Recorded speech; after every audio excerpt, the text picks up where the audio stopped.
So I think 2022 is going to be an exciting year for crypto. There's a lot of cool projects coming out, and we're on the verge of some interesting improvements in the usability and the features that crypto has to offer you. I think that Web3 and social media have been making a lot of buzz recently. We're going to see some of that develop into more mature platforms. I'm a big fan of the District app, for example, that's running on the Internet Computer blockchain.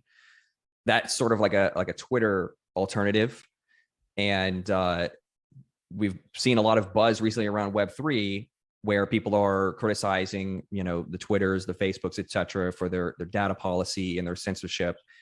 And these apps, these decentralized social media apps, really are the answer to that. This is the answer that people have been looking for the last couple of years. And we finally have some apps that are on the verge of maturity and on the verge of being able to handle a large user base.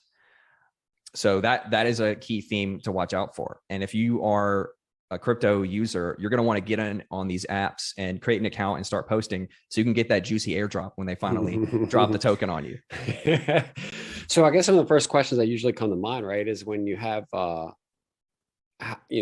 on an app like this, how do you prevent certain things from actually being posted where typically people would want to censor them in the regular world, like murders, pornography, or certain things like that? Yes, that is an open problem, and it's a big issue because right now, the way that it's done is either through an admin permission that the developers have, or you go to a straight token vote. And neither of those are scalable, and neither of those are really seen as fair to people.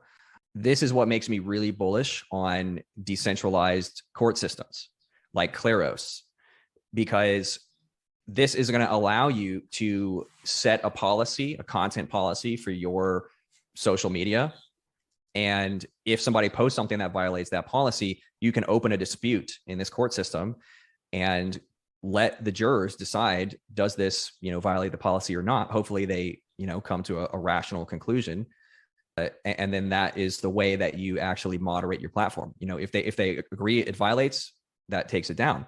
And then that user that had that content removed, they potentially suffer some penalties for that. Like, their account gets a temporary ban, or they have some stake tokens that get slashed, something like that, or they're no longer promoted on the platform. Any number of things. But the key is that we can utilize these decentralized court systems to enforce the content moderation in a way that is open and transparent and allows anyone to become a juror.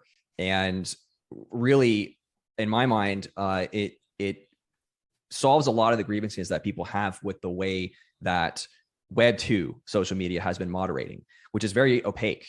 You often don't know why someone got banned on Twitter or why some YouTube video got taken down. And even when these people plea to YouTube and say, hey, I don't think I'm violating any of the policies, what's going on, they get, some minimum wage person responding that doesn't really know what happened, right? It just goes into the support ticket queue.